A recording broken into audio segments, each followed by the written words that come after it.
On the Porch is brought to you by Gaff Magazine, Florida's #1 resource for saltwater fishing and entertainment. You're a good boy, Buck. Yes, sir. Good boy. Hey, how y'all doing? I'm Captain Cephas, and this here's Buck the Wonder Dog. You know, Buck and I were just sitting here after having a big seafood dinner, telling stories about today's fishing trip, and I think someone's digesting their dinner a little faster than others. Buck, you have got to move. Anyway, we were talking about taking care of our tackle, and Buck reminded me how cowboys in the Old West used to take care of their horses before they took care of themselves. They wanted to make sure their horses would be in good shape for another hard day on the open range. Well, the same holds true for your fishing tackle. And we hooked up with Ron Barwick at Half Hitch Tackle, and he's got some great tips for keeping your rods and reels in tip-top condition. After a day of fishing on the saltwater, you know, you take care of your boat, you flush your engines, you wash down the boat, you scrub her down. Well, I don't want you to neglect your fishing tackle. You want your rods and reels to perform just as well as your boat does. So what we're going to do today is show you how to do that the correct way.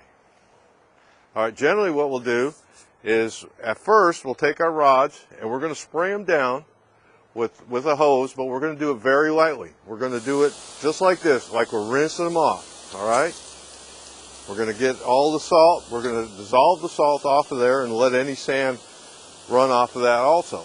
Okay, while we're doing that, we don't want to use too much force, because all that's going to do is force that salt and sand back into that reel. We want to avoid that. Okay, and don't forget your guides. When we're doing your guides, rinse everything off there.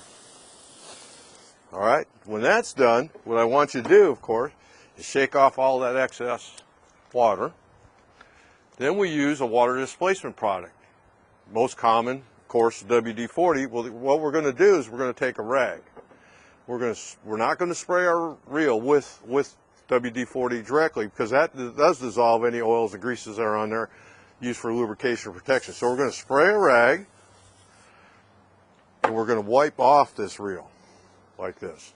We're just going to wipe all that water off, and that's going to give a nice film protective coat on that reel and stop any corrosion from happening. All right, don't worry about your line. WD-40 or any of these water displacement things will not harm your line at all. And don't forget, with that same rag, get your guides. Okay, now there's a few key points to hit when you need to lubricate this stuff. We use this synthetic oil. You can use any brand, but we prefer the synthetics rather than a petroleum product around here, just because of the hot Florida sun. Petroleum products tend to melt and run away. Synthetics don't. One of the main parts you need to hit is right there at the handle, where that knob turns, because will make pulling in and reeling this reel difficult if that sticks on you. Also, if you have a level one like this reel does, okay, we're going to put a little bit on that worm gear underneath. Make sure that can travel fine across the back. We have a bearing here that actually has a bearing port. We put a drop of oil in there, and that's all there is. Your rod and reel is ready for the next fishing trip. So, take care of your tackle, and it'll take care of you. Now, to keep your rods looking like new, I like to spray a little furniture polish on a soft cloth and then wipe down my rods. You know, it puts a great shine down and leaves a bit of protection from the elements.